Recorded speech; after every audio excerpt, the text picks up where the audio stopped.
नमस्कार दोस्तों, स्वागत है आपका अपना यूट्यूब चैनल टुडे एग्जाम पर।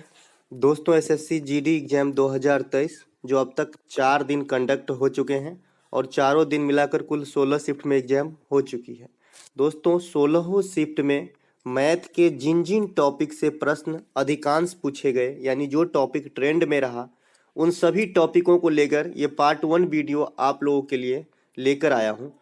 इससे पहले अगर आपको याद हो, मैं रेलवे का एनालिसिस करवाता था ग्रुप डी का। वहाँ पर मैंने अपने तरीके से अपने तरफ से 5 वीडियो जो है प्रैक्टिस सेट का प्रोवाइड कराया था ट्रेंड को देखते हुए, और इन्हीं पांचों वीडियो में से 90% सवाल पूछे जाते थे। हाँ, आंकड़ा तो डिफरेंट हो ही जाएगा ना, मैं 8 लेके बताया, वहाँ पे 18 पूछ दिया तो क्या बुराई है। जो अगर तरीके और मतलब प्रकार मिल गए तो भाई आंकड़ा बदल भी गया तो क्या हो गया, आपको बनाना तो आना चाहिए, है ना। तो इस प्रकार से मिले। अगर आपको ऐसा लगता है कि ऐसे ही मैं बात कर रहा हूँ, तो अभी भी चैनल पे वीडियो पड़ा हुआ है, वो वीडियो आपको देख लीजिएगा। और मैं ग्रुप डी में एनालिसिस भी करवाता था, वो भी देख सकते हैं कि कहाँ से प्रश्न आ रहा था, क्योंकि एक अंदाजा हो जाता है कि तो इस एग्जाम में जो ट्रेंड में है, ये चक्रवृद्धि ब्याज है, साधारण ब्याज है, रेलगाड़ी है, एचसीएम एलसीएम है, टाइम एंड वर्क है, लाभ और हानि है, प्रतिशतता है, औसत है, बेलन है, गोला है और सरलीकरण है। सरलीकरण जो है बहुत इजी वाला पूछा जा रहा है, बट्टा पर के जोड़ बट्टा पर के घटाओ में से कुछ घटाया जा रहा है, इस प्रकार से पूछा जा रहा है। तो इसीलिए मैं इसमें इंक्लूड नहीं किया, आगामी जो पार्ट 2 का वीडियो होगा उसमें इंक्लूड कर लूंगा। दोस्तों, बहुत सारे बच्चे ने कमेंट किया है कि सर आपका साधारण लैंग्वेज में समझाना काफ़ी समझ में आता है, धन्यवाद भाई। इसके बाद आज है आपका मकर संक्रांति, तो सबसे पहले प्रभु का नाम लेते हुए मकर संक्रांति का आप लोगों का जो है ढेरों सारी शुभकामनाएं। जय वीर बजरंगी, जय शनिदेव। चलते हैं आगे। पहला प्रश्न इसी के साथ शुरुआत करते हैं। अगर आपको अच्छा लगे ये वीडियो तो लाइक कीजिएगा। मिलेंगे इसके बाद एक अगली वीडियो जो हमारी होगी, वो आपका कल ही मैंने बताया था पंचवर्षीय योजना 5 ईयर प्लान वाली वीडियो होगी, क्योंकि यहाँ से भी क्वेश्चन सब दिन पूछे जा रहे हैं ताकि आपको वहाँ भी कोई दिक्कत ना हो, ठीक है।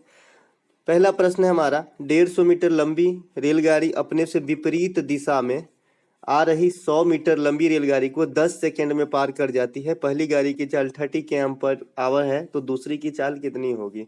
अब देखिए, बना सब लेते हैं, लेकिन आपको पहले जैसे ही सवाल देंगे तो आपको क्लिक होना चाहिए कि मुझे किस रूप में डायरेक्शन में जाना है। यहाँ पे लिखा है विपरीत चाल है, कैसा लिखा है, विपरीत चाल है, तो सापेक्षिक चाल क्या होगा, v1 + v2 हो जाएगा। इसके बाद 10 सेकेंड में लिखा है ना, 10 सेकेंड टाइम दिया गया है, और दूरी आपका कितना है, 250 मीटर है। 100 और 100, 150 और 100 250 मीटर, और एक जो चाल दिया गया है 30 किलोमीटर में दिया गया है। तो सापेक्षिक चाल जो हो जाएगा, दूसरा का तो मुझे निकालना है, पता नहीं है, तो मान लेते हैं x है, लेकिन ये अभी किलोमीटर में है, तो इसे हम 5/18 से गुना के मीटर प्रति सेकेंड में कर देंगे। और समय बराबर दूरी बट्टा चाल, तो आप जानते हैं ये एवरग्रीन फार्मूला है, समय बराबर दूरी बट्टा चाल। भले आप सीजीएल सीपीयू किसी का भी तैयारी कीजिए, ये सूत्र आपको हमेशा चाहिए ही चाहिए, ठीक है। अब इसी में इसे बैठा देंगे, हो गया हमारा आंसर खत्म, है ना।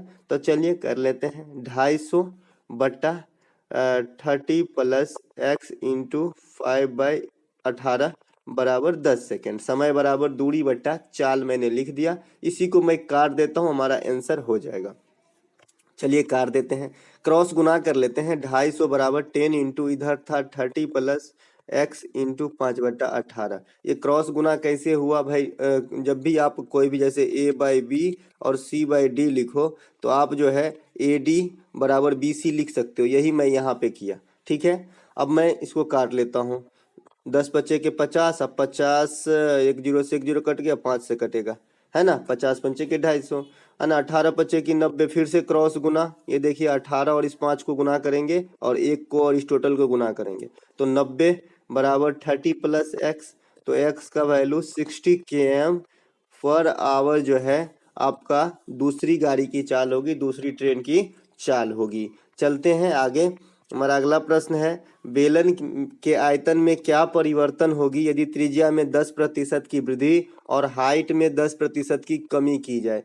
देखिए, ये VVI कर लीजिएगा, अगर आप CGL वगैरह का भी एग्जाम अटेंड करते हैं तो यहाँ पे ये क्वेश्चन काफ़ी पूछा जाता है कि कोई भी आपका जो शेप है ना, जो मेंसुरेशन का शेप है, उसमें आपको घटी वृद्धि कर देगा और आपको जो है पूछेगा कि इसके हाइट में, इसके पृष्ठीय क्षेत्रफल में, इसके क्षेत्रफल में, इसके आयतन में क्या बदलाव देखने को मिलेगा।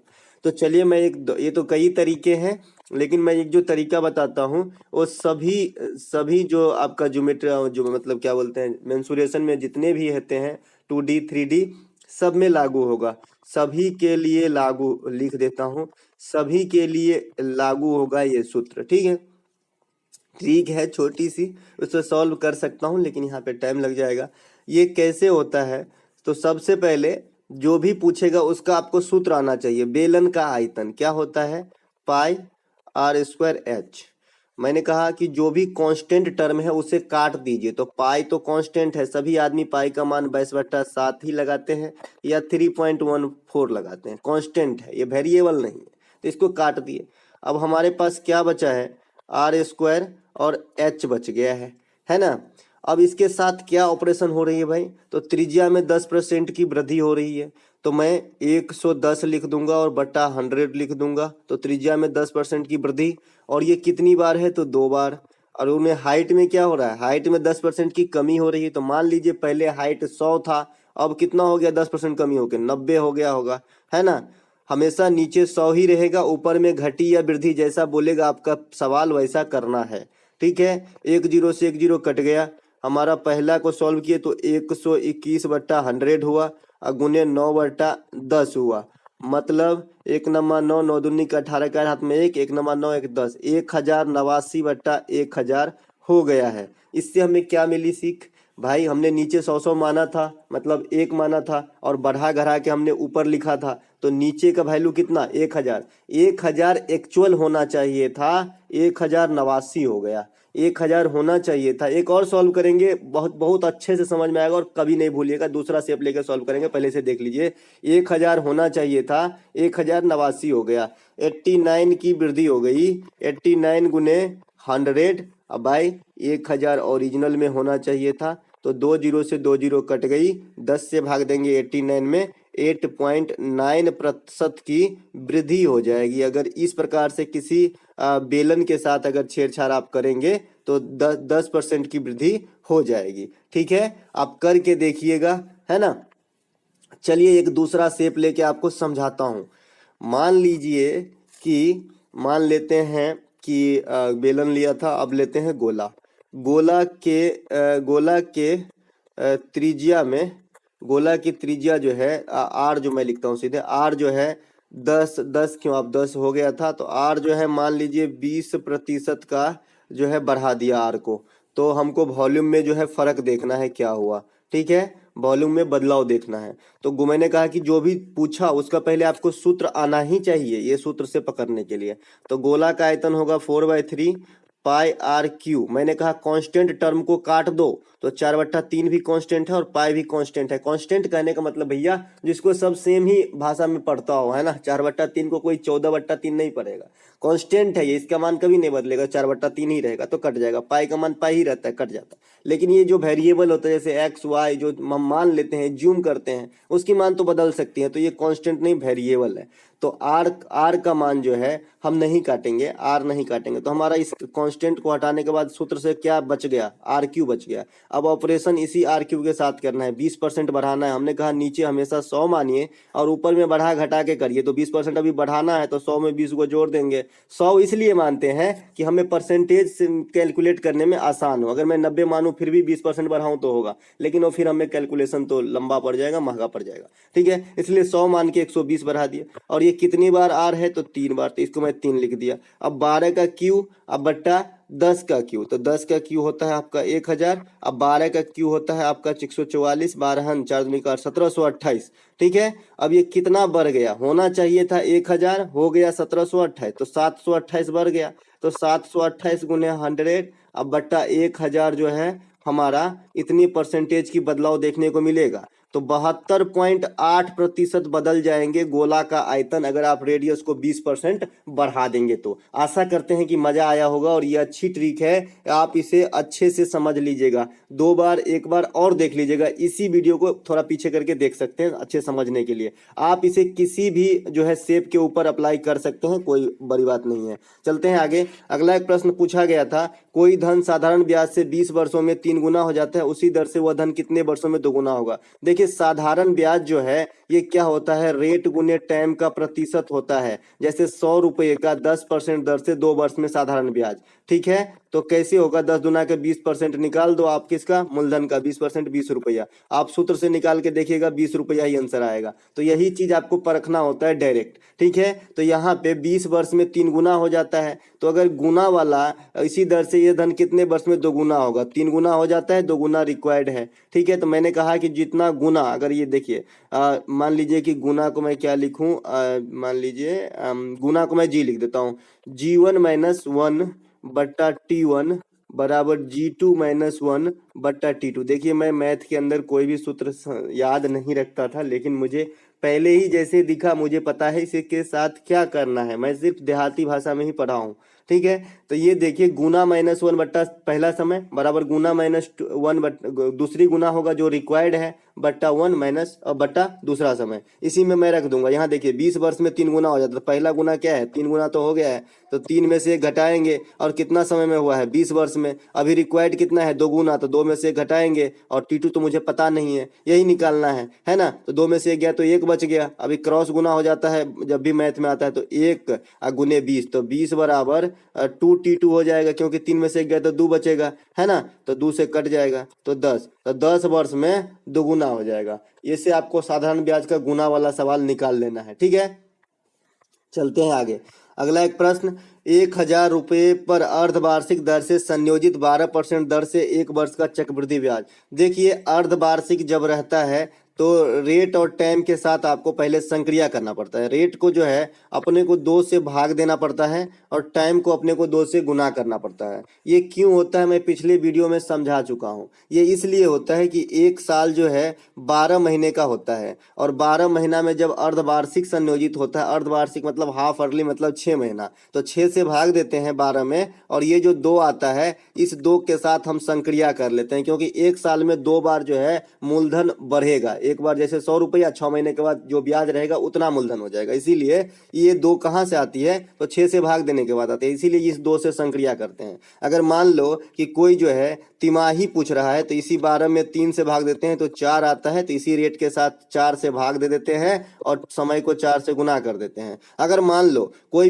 एक माह ही पूछ दिया कि हर महीने भाई जुड़ रहा है, एक माह ही वार्षिक दर है, तो क्या होगा, 12/1, यानी रिजल्ट आया 12। तो इस 12 से रेट को 12 से भाग दे देंगे और टाइम को 12 से गुना कर देंगे। आई होप अब आपको 7 माही भी पूछे तो दिक्कत नहीं होगा कि भाई ये संक्रिया जो करते हैं 2 से, ये कहाँ से आता है, यही पकड़ लो ना। तो ये 12/6 इसका रिजल्ट आता है 2, उससे संक्रिया करते हैं। अगर आपको कोई 5 माही पूछ दे तो 12/5, तो इसी से संक्रिया करेंगे, 12/5 से रेट को भाग देंगे और टाइम को गुना करेंगे। डोंट वरी, आपको आंकड़ा ऐसे देगा कि कट जाएगा, ठीक है। तो सोचने की जरूरत नहीं कि भाई कैसे कटेगा फिर, है ना। तो चलिए इसे बनाते हैं। आपका मूलधन 1000 है, वार्षिक दर 12% है और अर्धवार्षिक है, हाफ अर्ली है, तो रेट को 2 से भाग देंगे तो फाइनल रेट हमारा 6% हो जाएगा, ठीक है। और समय है 1 वर्ष, तो टाइम को 2 से गुना करना पड़ेगा, तो टाइम हमारा 1 गुने 2 बराबर 2 वर्ष हो जाएगा फाइनली। और हमारा मूलधन कितना है, 1000 रुपया है। मैंने कहा कि जब भी 2 वर्ष के लिए आपको चक्रवृद्धि ब्याज निकालना हो, CI निकालना हो 2 वर्षों के लिए, तो आपको क्या करना चाहिए, रेट को एक फाइनल रेट में ढालना चाहिए। कैसे,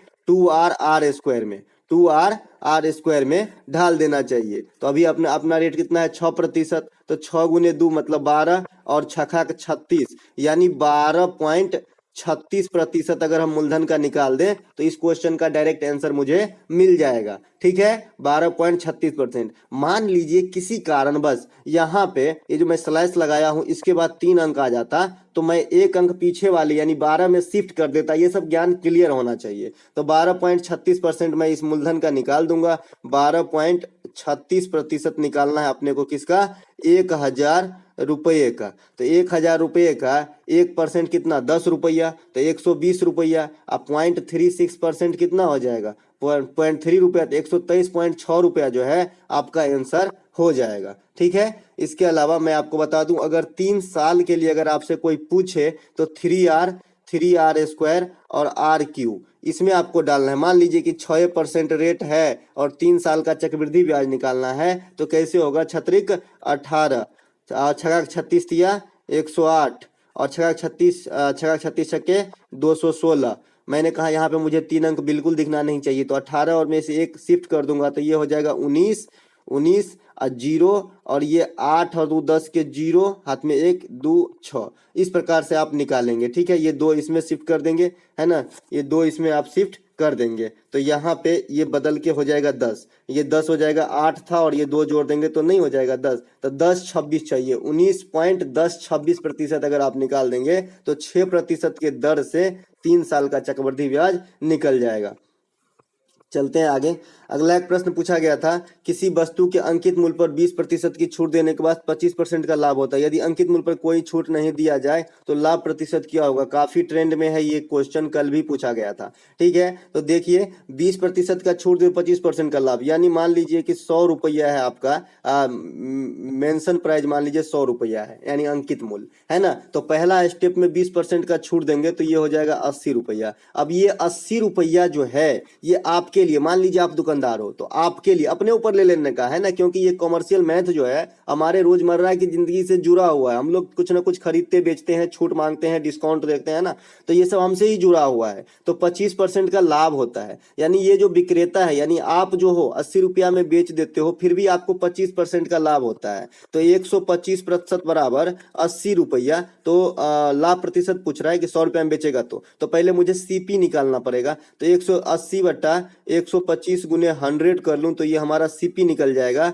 25 पंचे 100, 25 चौका 80, और 5 से काटेंगे तो 16, तो 16 चौका 64 रुपया हमारा सीपी निकल के आ गया है। 64 रुपए का वस्तु बोल रहा है कि अगर अंकित मूल्य पर कोई छूट नहीं दिया जाए और 100 रुपए में बेचा जाएगा तो 36 रुपया का तो लाभ हो जाएगा। तो 36 गुने 100 और सीपी कितना निकल के आया है 64। अब इसी को काटेंगे, आपका आंसर निकल जाएगा। 4 से काटेंगे तो 16 और 4 से काटेंगे तो 25।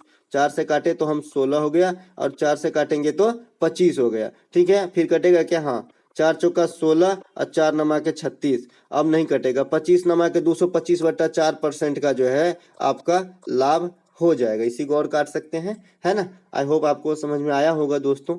सब जो है अपने कॉमर्शियल मैथ जो है अपने निजी जिंदगी से जोड़ के बनाए, समझे तो ज्यादा बेटर है।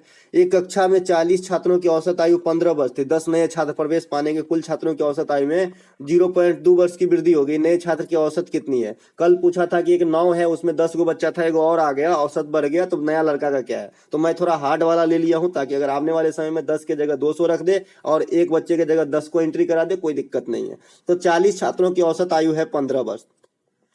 देखिए 40 छात्रों की औसत आयु है 15 वर्ष, 10 नए छात्र आ गए हैं तो 40 15 चौका 60, टोटल वर्ष जो है पहले 600 वर्ष है, ठीक है। 10 नए छात्र आ गए, अब कितने छात्र हो गए 50 वर्ष। अब औसत कितने हो गए हैं, अब कुल छात्रों की औसत आयु में 0.2 की वृद्धि हो गई है, यानी 15.2 हो गया है, ठीक है। अब मैं इसको गुना कर लेता हूं तो 152 पचे के 152 पचे कितना होगा, 5 दूना के 10 हाथ में 1, अब 5 से 25, 1 26 के हाथ में 2, 1 पंचे 5 और 2 7, ठीक है। 760, एगो जीरो डालना था, वो दशमलव है, बात बराबर है। तो 760 हो गया है। तो ये कितना हो गया, घटा दीजिए पहले वाले में से नया को, तो कितना बचा 160 बचा। अब कै गो लड़का आया है जी, 10 गो, तो इन्हीं 10 का औसत पूछ रहा है, काट दिए तो 16 वर्ष जो है नवका लड़का का औसत है, जो है 16 वर्ष जो है जो नयका लड़का आया है 10 गो, ओकर औसत है। इसको आप दूसरे तरीके से ही बना सकते हैं, जैसा कि मैंने कल बताया था कि भाई पहले 40 लड़का था, 10 की एंट्री हो गई, अब हो गया 50 लड़का, है ना, 50 लड़का हो गया। एवरेज पहले कितना था 15, है ना, 15 था एवरेज, है ना, 15 था एवरेज। अब जो है 50 लड़का है और कितना नया लड़का आया है, तो 15 तो सबका रहेगा ही और कुछ ज्यादा रहेगा तभी एवरेज बढ़ा है। तो 10 गो नया लड़का आया है तो इसको जोड़ दिए, और कितना ज्यादा है, अगर घटता तो माइनस का साइन होता, बढ़ रहा है तो प्लस का साइन है, कल बताया था। आप ही सोचो ना कि आप कहीं गए और एवरेज बढ़ गया, मतलब आपके पास ज्यादा चीज है, ठीक है। आप गए एवरेज घट गया, मतलब आपके पास कम है। अभी यहाँ पे आने से बढ़ रहा है तो इसके पास ज्यादा है, इसलिए प्लस का साइन हो गया। और कितना है तो 0.2, 0.2 का मतलब होता है 2/10, मतलब 1/5 लिख सकते हैं, है ना, 1/5। और कितने पे इफेक्ट डालेगा तो 40 और 10 50 लड़के पे, तो 50 से इसको काटेंगे तो 10, 15 दहन के 150 और 10 160 हो गया टोटल 10 लड़का का। तो 10 गो लड़का था, 10 से भाग दे देंगे, 16 वर्ष हो जाएगा। तो कहीं से भी चलिए आपको समझ में आना चाहिए। एक प्रश्न काफी ट्रेंड में है, मध्यानुपाती, समानुपाती और चतुर्थानुपाती। चलिए एक लफ्ज में समझते हैं, आधा मिनट में। आधा मिनट क्यों भाई, 10 सेकेंड में। 12 और 25 के मध्यानुपाती, मध्यानुपाती में हमेशा 2 ही डिजिट होता है, तो रूट अंडर ए बी कर देना है। यहाँ पे हम रूट अंडर 12 गुने 25 कर देंगे। ए के जगह पे 12 है, बी के जगह पर 25 है। 25 का निकलेगा 5, 12 का निकलेगा 2 और √3 रह जाएगा बाहर, यानी 10√3 आपका आंसर हो जाएगा। ठीक है, 10√3, दूना 4 12 सही भाई, 10√3 जो है आपका आंसर मध्यानुपाती हो जाएगा। अगर आपको तृतीयानुपाती पूछता है, उसमें भी 2 ही डिजिट होता है, ए और बी रहता है, तो आपको दूसरा स्थान पे जो लिखा है उसका स्क्वायर करना है और पहले वाले से यानी ए से भाग देना है। तो 8 का स्क्वायर करेंगे, मतलब 2 बार 8 है, और पहले वाले से भाग देंगे, कट जाएगा, 1 जो हो जाएगा आंसर हो जाएगा। अगला एक प्रश्न है यहाँ पे कि बेलन की त्रिज्या उसकी ऊंचाई की बराबर है। अब देखिए r बराबर h है और बेलन का आयतन 814 है, तो ऊंचाई कितनी है। अब देखिए या तो r निकाल लीजिए या तो h निकाल लीजिए, कोई फर्क नहीं पड़ता है। चलिए, बेलन का आयतन क्या होता है, पाई आर स्क्वायर h होता है। तो यहाँ पे r और h तो बराबर है, तो मैं पाई आर क्यू लिख लेता हूँ, है ना, या फिर पाई एच क्यू भी लिख सकते हैं, कोई दिक्कत नहीं, क्योंकि h बराबर r है और मुझे डायरेक्ट ऊंचाई ही निकालनी है, तो मैं पाई एच क्यू लिख लेता हूँ। पाई एच क्यू बराबर 814 है। पाई का मान है आपका 22/7, एच क्यू बराबर 814। 11 सत्ते के 77, 4 4 44, 11 चौका के 44, 11 दूनी की 22, ये कट जाएगा आपका सॉरी, द्वितीया के 6, 1 पर 7 14। तो हमारा 2 सत्ते के तो 37 गुने 7, एच क्यू बराबर कितना निकला, 37 गुने 7 निकला। बेलन की त्रिज्या उसकी ऊंचाई की बराबर है, बेलन की आयतन 814 है, तो ऊंचाई कितनी है, सही बात है भाई।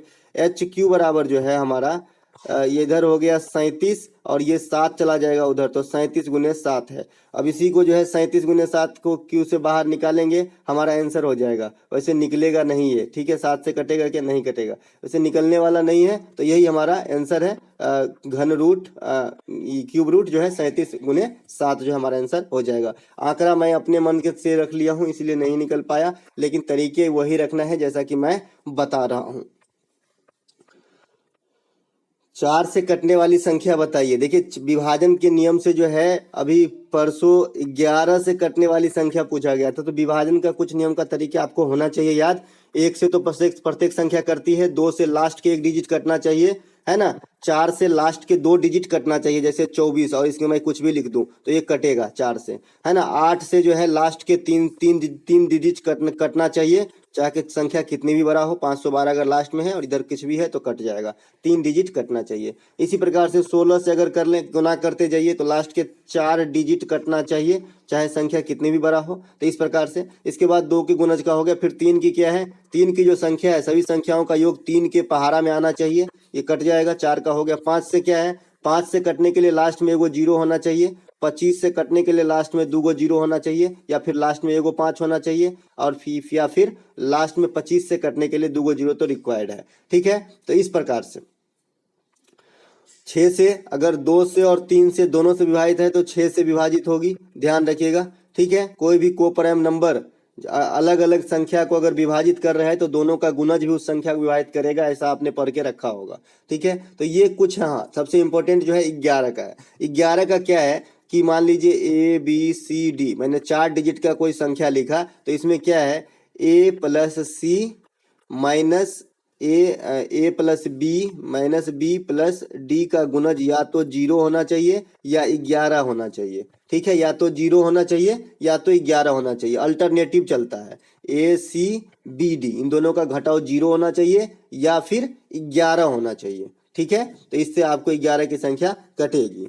अगला एक ये चतुर्थानुपाती वाला समान है, यह मतलब इस प्रकार से है, चतुर्थानुपाती से पूछा जा रहा है। तो इसमें क्या होता है, 48/P माने A/B अब A/B और C/D होता है, तो P/75। अब इन दोनों को गुना करेंगे, 48 गुने 75 जो है P² का मान है। P का मान निकालने के लिए हो जाएगा 25 तिया के 75, ये हो जाएगा 16 तिया के 48, तो P² बराबर इतना, तो P निकालेंगे तो इसको रूट में करना पड़ेगा, है ना, P निकालेंगे तो इसको रूट में करना पड़ेगा। तो P बराबर हमारा क्या हो जाएगा, एगो 5 निकलेगा, एगो 3 निकलेगा, एगो 4 5 का 20 तिया 60 हो जाएगा हमारा आंसर। अगला एक प्रश्न है, एक गोला की त्रिज्या 18 सेमी है, इसे 3 सेंटीमीटर की कितने गोली बनाई जा सकती है? ये आपका 11 जनवरी को पूछा गया था। देखिए, जब भी आपको कोई शेप से उसी प्रकार का या फिर कोई अन्य शेप बनाया जाता है तो आपको गलाना पड़ेगा पहले फैक्ट्री में, और जब गलाएंगे तो आपको किस चीज का फार्मूला लगाना है? आयतन का फार्मूला लगाना है, क्योंकि उसका सभी पार्ट गलेगा, ये नहीं कि ऊपर वाला पार्ट नहीं गलेगा,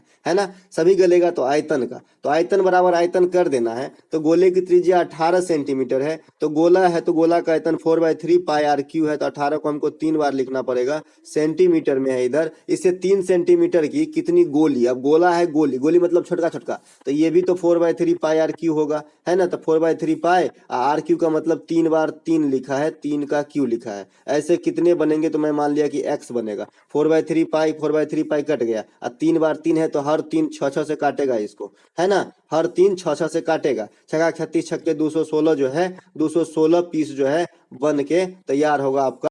अगला प्रश्न देख लेते हैं। अगला प्रश्न क्या है? दो संख्याओं का लघुत्तम समावर्तक महत्तम समावर्तक का 10 गुना है, एचसीएफ और एलसीएम का योग 99 है, तो छोटी संख्या क्या है? देखिए, एलसीएम और एचसीएफ से रोज सवाल पूछे जा रहे हैं।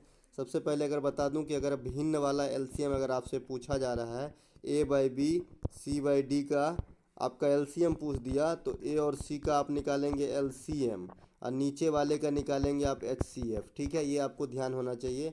अगर आपसे एचसीएफ भिन्न का पूछ रहा है, मान लीजिए a/b c/d का, तो ऊपर वाला यानी ए सी का निकालेंगे एचसीएफ, और जो नीचे बचा बी और डी का निकालेंगे आप एलसीएम। ठीक है, तो ये हो गया भिन्नों का एलसीएम और एचसीएफ। लेकिन ध्यान एक बात का जरूर रखना है कि ये जितना छोटा हो सके, जितना कट सके उतना पहले काट देंगे। अब ऐसे नहीं है कि 27/9 दिखा है तो a/b इसे समझ लीजिए, जी नहीं, पहले काटिए इसे। तो इसे ये पहले 3/1 कीजिए, अब कीजिए, नहीं तो आंसर में फ़र्क पड़ जाएगा। तो चलिए इस हिसाब को बनाते हैं। तो भाई एच सी एफ मान लीजिए x है, तो एलसीएम हमारा 10x हो गया, और दोनों का योग बोल रहा है 99 रहे, तो हमारा x का वैल्यू जो है 9 निकल के आया। 11x बराबर 99, तो x का वैल्यू 9, तो एच सी एफ हमारा कितना हो गया? 9। एलसीएम हमारा कितना हो गया? 10 गुना है तो 90। ठीक है, 10 गुना है तो 90 हो जाएगा।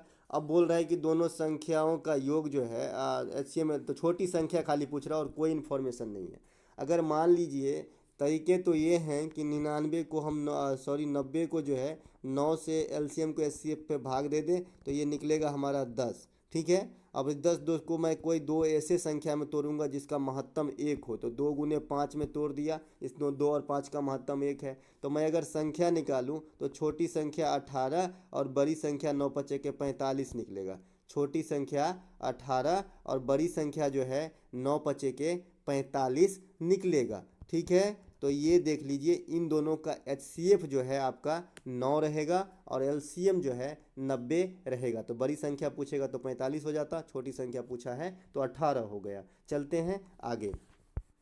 अगला प्रश्न है, किसी पहली नल की खाली टंकी को 12 घंटे में भर सकती है, दूसरी नल उसी टंकी को 18 घंटे में भर सकती है, तथा तीसरी नल भरी हुई टंकी को 60 घंटे में खाली कर सकती है। तीनों नल एक साथ खोल टंकी कितने समय में भरेगी?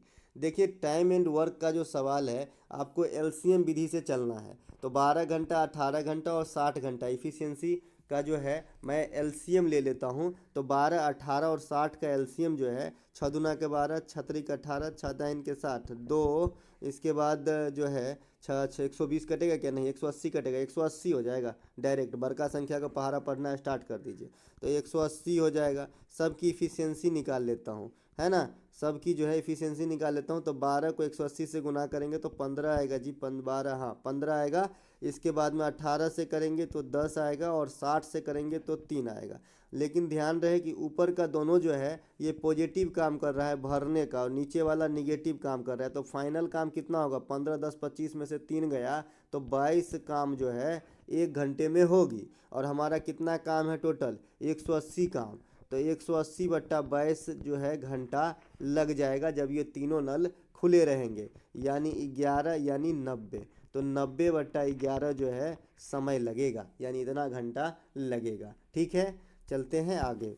अगला प्रश्न है हमारा, 63 वस्तु का क्रय मूल्य 54 वस्तु के विक्रय मूल्य के बराबर है, तो लाभ बताइए। अब देखिए, 63 वस्तु का जो सीपी है, 63 वस्तु का क्रय मूल्य 54 वस्तु के विक्रय मूल्य के बराबर है, किसके बराबर है, विक्रय मूल्य के। तो मुझे विक्रय मूल्य को 1 रुपया मानना पड़ेगा, है ना। 54 वस्तु का विक्रय मूल्य कितना हो गया, 54 रुपया। 54 वस्तु का विक्रय मूल्य जो है 54 रुपया हो जाता है ना। तो 63 वस्तु का जो आपका क्या बोल रहा है यहाँ पे, 63 वस्तु का क्रय मूल्य 54 वस्तु के विक्रय मूल्य के बराबर है। यानी 63 पीस वस्तु का जो सीपी है 54 रुपया है, और 63 पीस वस्तु को हम 1-1 रुपया से बेचे तभी तो 54 रुपया माने हैं ना। तो 63 रुपया आ जाएगा। थोड़ा समझिए, देखिए ये कैसे समझना पड़ता है कि यहाँ पे ये दोनों इन्फॉर्मेशन लिखा रहता है, फिर बाद में ये लिखा रहता है के विक्रय मूल्य के बराबर है। तो किसके बराबर है, विक्रय मूल्य के बराबर है। तो मैं विक्रय मूल्य को 1 रुपया मानूंगा, तो 1 रुपया मानूंगा, और 54 वस्तु के विक्रय मूल्य के बराबर है क्रय मूल्य। तो 1-1 रुपया से 54 वस्तु का कितना हो जाएगा, 54 रुपया। तो 54 रुपया हो गया 63 पीस का क्रय मूल्य, और 1-1 रुपये हिसाब से 63 पीस खरीदे, 63 पीस बेचेंगे तो 63 को रुपया आएगा। तो कितना लाभ हो जाएगा, 8 6 9 6 54 9 7 63, तो 9 रुपया। तो 9 गुने 100 रुपया लाभ होगा। अब बट्टा 54 से भाग दे देंगे तो परसेंटेज में लाभ आ जाएगा। 9 6 54, 100/6 मैंने 50/3%, यानी 16.2/3% का जो है आपका लाभ हो जाएगा। एक बार फिर से समझिए, इस हिसाब में कैसे करेंगे कि किसके बराबर है उसको 1 रुपया मानना है। तो विक्रय मूल्य के बराबर है, तो मैं एसपी जो है 1 रुपया मान लिया है। तो 54 वस्तु के जो विक्रय मूल्य होगा उतने ही क्रय मूल्य, तो 54 रुपया हो जाएगा आपका सीपी। चूंकि आप 63 पीस वस्तु खरीदे हैं तो 1-1 रुपया के हिसाब से बेचेंगे तो 63 को रुपया विक्रय मूल्य से आएगा, लाभ हो जाएगा 9 रुपया। परसेंटेज निकाल लीजिए, है ना। चलते हैं आगे। अगला प्रश्न है हमारा 12,500 की राशि, 8% की दर और 6 महीने का समय तो साधारण ब्याज। देखिए 8% का रेट है और 6 महीने का समय है, मतलब हाफ ईयर है। तो ये 4 निकला। 4% मूलधन का निकाल दीजिए, आपका आंसर हो जाएगा, क्योंकि रेट गुने टाइम प्रतिशत ही होता है साधारण ब्याज। ठीक है, तो 4% निकालेंगे तो 125 गुने 4 यानी 500 रुपया जो है इसका आंसर हो जाएगा। अगला प्रश्न है हमारा, समखटभुज के सभी आंतरिक कोणों का योग कितना होता है। देखिए सभी आंतरिक कोणों का योग होता है 180 इंटू n-2, 180 इंटू n-2 ही होता है।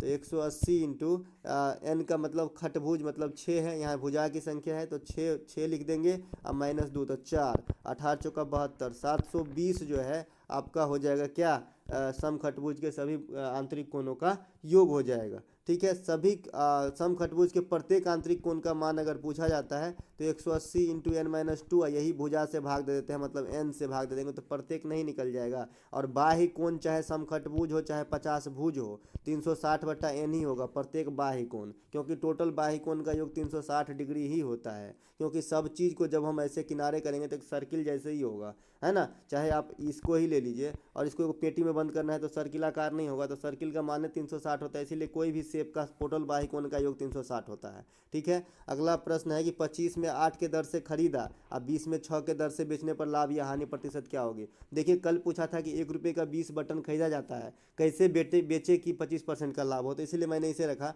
तो रुपया 25 में जो है मैं एक साइड रुपया लिख लेता हूँ और एक साइड पीस लिख लेता हूँ। 8 को दर से खरीदे हैं और रुपया 20 में जो है 6 के दर से बेचे हैं। 8 और 6 का एलसीएम ले लीजिए, ठीक है, क्योंकि ये पीस है, सामान का एलसीएम हमेशा लेना है। तो 8 त्रिक 24 हो जाएगा जी, हाँ 8 त्रिक 24 हो जाएगा, 8 त्रिक 24 हो जाएगा हमारा एलसीएम। अब इसी दाम से 24 पीस अगर खरीदेंगे तो 3 बार 75 रुपया लग गया होगा, और इसी दाम से हम 24 पीस बेचेंगे तो 4 बार यानी 80 रुपया में बिका होगा। तो 80 रुपया में बिका, 75 रुपया में खरीदे थे, ठीक है, तो 5 रुपया का हमारा लाभ हो गया। ठीक है, यही 5 रुपया का लाभ से लाभ प्रतिशत निकाल देंगे, 5 गुने 100 और कितने रुपये लगाए थे, इन्वेस्ट किए थे तो 75 रुपया। तो ये 75 से 15 पचे के 75, 5 तिया के 15, 20/3% का जो है लाभ हो जाएगा इस सौदे में। आप ऐसे प्रश्न को कभी भी पहले जो पीस है उसका एलसीएम निकाल लें और उतने ही पीस को एक बार खरीदें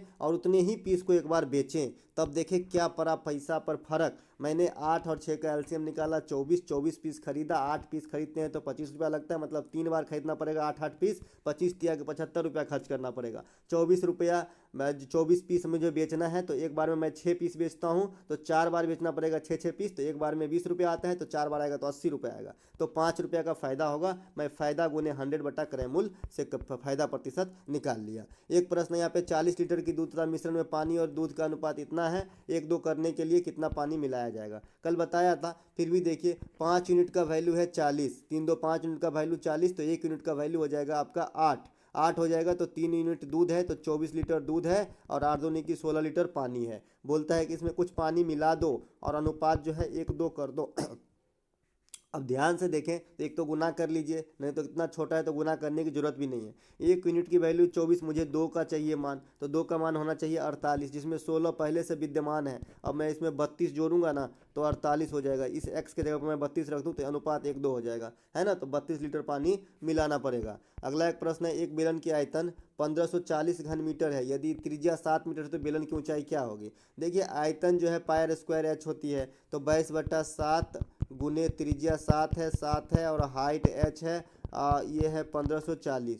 एगो 7 से एगो 7 कट गया, 22 सत्ते के होता है 154, 154 कट गया, एगो 0 है, तो h बराबर कितना हो जाएगा 10 मीटर जो है आपका h हो जाएगा। अगला प्रश्न है हमारा, दीपक 60 दिन में, कमल 45 दिन में और रमेश 45 दिन में किसी काम को पूरा कर सकते हैं। कल मुझे इफिशियंसी जोड़ने में गलती हो गई थी, इसी सवाल में माफ़ी चाहूँगा, है ना। आज फिर से बना देते हैं ये, तो 60, 45 और 45 का एलसीएम हो जाता है 90, 60 दूना 120, 180 हो जाएगा, 180 हो जाएगा, ठीक है। तो इसकी एफिशिएंसी 3, इसकी 4 और इसकी भी 4, है ना। 90 दूना 180, 4 8 और 3 11 हो जाएगा। कल मैं इसे 7 लिख दिया था, तो 4 8 और 3 11 हो जाएगा इफिशियंसी, ठीक है। तो टोटल काम कितना है 180, तो 180/11 दिन में काम समाप्त होगी। कल मैं इसी चीज़ को 7 लिख दिया था, 4 8 और 3 11 के जगह पे 7 लिख दिया था।